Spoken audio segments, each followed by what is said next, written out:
What's up, everybody? Joe Brown here. This is the Heresy Financial Show, and today we are talking about why counterfeiting is illegal. Because when you think about it, all counterfeiting is doing is creating new dollars. And that is exactly what the Federal Reserve does when they create new dollars, when they print money into existence.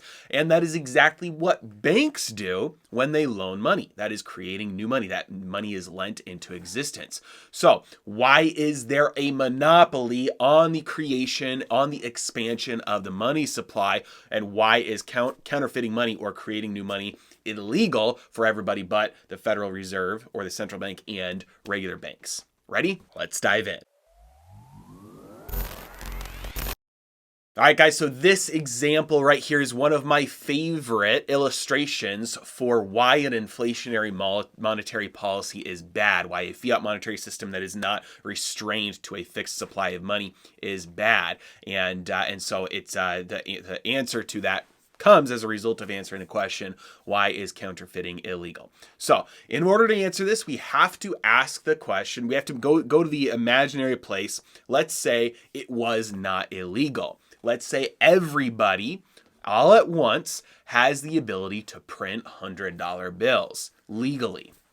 So right now, before that happens, if you or I want to acquire wealth, the only thing that we can do in order to acquire new wealth is provide value to somebody. Now, value is not objective, value is subjective, which means that if I want to provide value to you, it's not my choice whether what I'm doing is of value to you. It's your choice whether what I'm doing is of value to you. And the way that that's measured is by the fact that you are willing to give me wealth as a result, or give me a store of wealth, aka money, as a result of me giving you that value. So an example of this is time, right?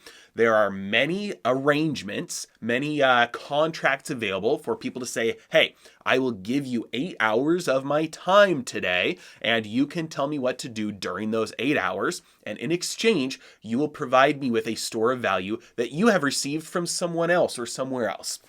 So you then get that store of value, and that is what we call money. And so money, really what it is, boiled down, is the way to store the value of your labor. Store the value of your labor. And that's why money is called a store of value, because your time is worth something to somebody. And so if you go out and you exchange your time for somebody in a barter situation, they have to be able to give you something that you actually want right now. Maybe you want some food, maybe you want a place to stay, but maybe they don't have any food or a place to stay for you. Maybe the only thing that they have is shoes, but you already have shoes. And so you go to work for a shoemaker, you don't want shoes in exchange, so you can't barter. There has to be something in between there that you can use to store the value of that time, of your time, store the value of your labor, and then at a later point, whenever you choose, go deliver that to somebody else for something else that you do want, like food or a place to stay. And so this is what money is. It stores your value. And the only way to get that store value is to provide value to somebody else. And then once you get that, you've provided value to somebody, whether it's time or labor or a product or a service that they want, you get that store value. Then you have the choice to then exchange that store value for real wealth anytime you want, whether you're exchanging that as, for an asset, you're exchanging that money, that store value, for a good like food, or a service like going and getting a massage. Whatever it is, you are able to go then store the value of your labor in that money until you decide to deploy it later for real wealth. Real wealth is assets, goods, services. It's the real stock of wealth. Money is just the medium. It's the in-between man. It's the storage of the value of that labor in the meantime until you decide to use it. That means that for everybody except banks and the government, everybody, if you want increased purchasing power or increased wealth, you have to find a way to deliver value to somebody so that they'll give you wealth, or an in-between, money, so that you can go get wealth. And so if the government wants money, wants wealth, they don't have to provide a service that anybody deems valuable. They get to create their own purchasing power, their own store of value, out of thin air. Now, they do this in a convoluted way, right? Because it looks like borrowing, so it looks like they're borrowing it from people. But if you look at the Federal Reserve's balance sheet, the Federal Reserve is the one that creates new money. They have purchased so much government debt that you look at the growth of the government debt, you look at the growth of the Federal Reserve's balance sheet. Essentially, what's happening is the Federal Reserve is creating new money. That new money is getting lent to the federal government that the federal government can then spend. So it's a roundabout way, but essentially what's happening is the government gets to spend new money into existence. They have a monopoly on the creation of money. So for you or I, if we want purchasing power, if we want to be able to go acquire wealth, go acquire a good, go acquire a service, go acquire an asset, first we have to provide enough value in order for society to give us so we can store enough of that value to then go deploy that as we see fit. If the government wants to acquire something, buy a good, buy a service, buy an asset, all they have to do is choose to do so at will. They don't first have to provide value to society. Same thing with banks. What banks do is they lend money into existence. When you go to the bank and you borrow money from the bank, they don't take money from Aunt Sally's bank account and then give it to you to go buy a house or go buy a car or go swipe your credit card at the grocery store.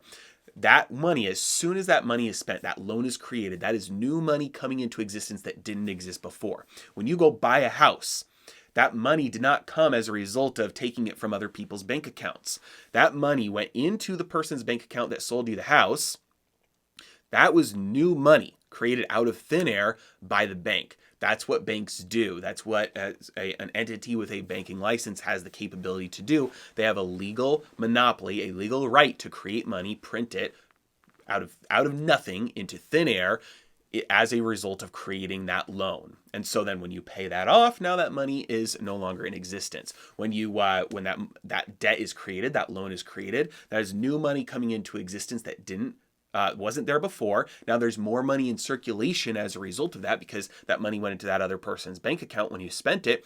When you pay that debt off, you're acquiring new money. You're acquiring money that was already in circulation, and you're pulling it out of circulation to pay that debt off. That's exiting circulation. So that money is destroyed when the debt is paid off.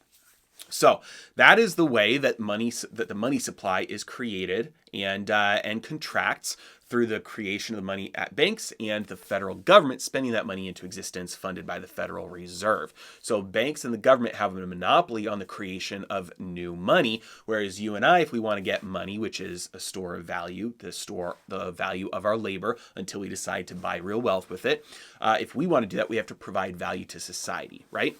Okay. Now imagine, let's go into that imaginary land where everybody has a money printer. Everybody is legally allowed to print dollars.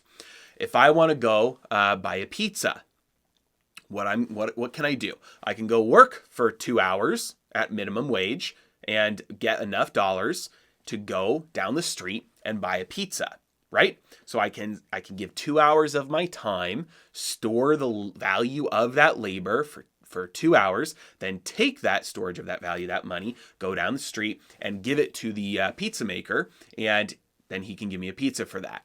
My other option now is I can click a button. I can click a button and have some money get printed out. And I could take that down the street and give it to the pizza man, and he would give me a pizza. Now, if I can do that though, we just said everybody has this ability. So the pizza man, if he is sitting there and he's thinking about making pizzas is a service. He's providing value to society. The way that you know that you're providing value to society is if the society rewards you by giving you some of their wealth through the mechanism of the storage of value, money. And so if the pizza man is sitting there and he's making pizza as a way to get his hands on money so that he can go out and acquire more wealth, if he's sitting there and thinking, I can continue making pizza, or I can print dollars. He's contemplating this right now. You walk in and you say, here's some dollars. I'd like a pizza. He's going to sit there and say, wait a second. You're trying to give me dollars, but all I have to do to get dollars is this. I have to click a button. Or if I wanted, I could make a pizza and spend time and effort actually making pizza and wasting real resources, the dough and the oil and the sauce and all that, making the pizza and give it to you for something that I can get for free by doing this. No way am I going to accept those dollars for pizza. If you want pizza from me, I'm going to have to get something else from you in return for the pizza. Maybe a pair of shoes, maybe a place to stay for the night. So you see immediately, if everybody suddenly overnight had the legal ability to print money, the dollar would become worthless immediately. There would be almost no transition. It would be a binary switch. If everybody had the ability to create as much money as they wanted out of thin air in one instant, money would immediately become absolutely worthless. Nobody would accept it as payment for anything because it is no longer a store of value, because you don't have to provide value in order to get it. You can do this in order to get it. You don't have to provide any value, which means it is no longer a storage mechanism for that value. And so if you then were to accept that, nobody else would, because they don't need to do anything to get that. It is worthless. And so what this highlights here, we've got two ends of the spectrum. We've got one end of the spectrum, which is a situation in which all the money is infinitely expandable by anybody, right? Anybody can create new money out of thin air. It means it's absolutely worthless in one instant. On the other side of the spectrum, we have monetary systems where the money supply can't change at all. And in that, it's the money is a perfect store of value. It is a perfect storage mechanism of value. In between somewhere is where we live and operate today, where there are some people who have the ability to create purchasing power out of thin air, to create new money, which is a store of value out of thin air, banks and the government. It's not all the way on one extreme where money becomes absolutely worthless in one instant and nobody will accept it anymore, but it's also not on the other extreme where nobody can create new money, therefore the money supply is exactly the same always, meaning that it's a perfect storage of wealth. It's somewhere in between, which means that to the extent that the people who have the monopoly on the capability to increase the supply of money, to the extent that those people use that ability, it makes the existing pool of money worth less. Not worthless immediately, like all the way at one end, but worth less to the extent that it happens, because this is a continuum, this is a spectrum. So as the government and banks create more and more and more and more money, it makes all the existing money worth less and less and less and less and less until you get eventually to this side, which is what happens to all fiat currencies. And the reason that happens is the same reason as what happens if everybody could print money all at once. It means if there's no reason, or if there's no necessity to provide value in order to create purchasing power for these people, that means that over time, those new units of money that are coming into existence only have purchasing power as a percent of the existing pool of money. And so whenever they spend money into existence, what happens is all of the existing money becomes worth a little bit less. That means prices go up because it takes more money now to get your hands on the same amount of real wealth, the same goods, the same services, the same assets. And so that is an example that I really like about why inflationary monetary policy is very, very harmful to society, and it hurts people because if you push it to its extreme, it highlights if everybody was able to do that, money would become worthless immediately and you'd have to resort to barter, and then everybody would then find a new medium of exchange, a new storage of value.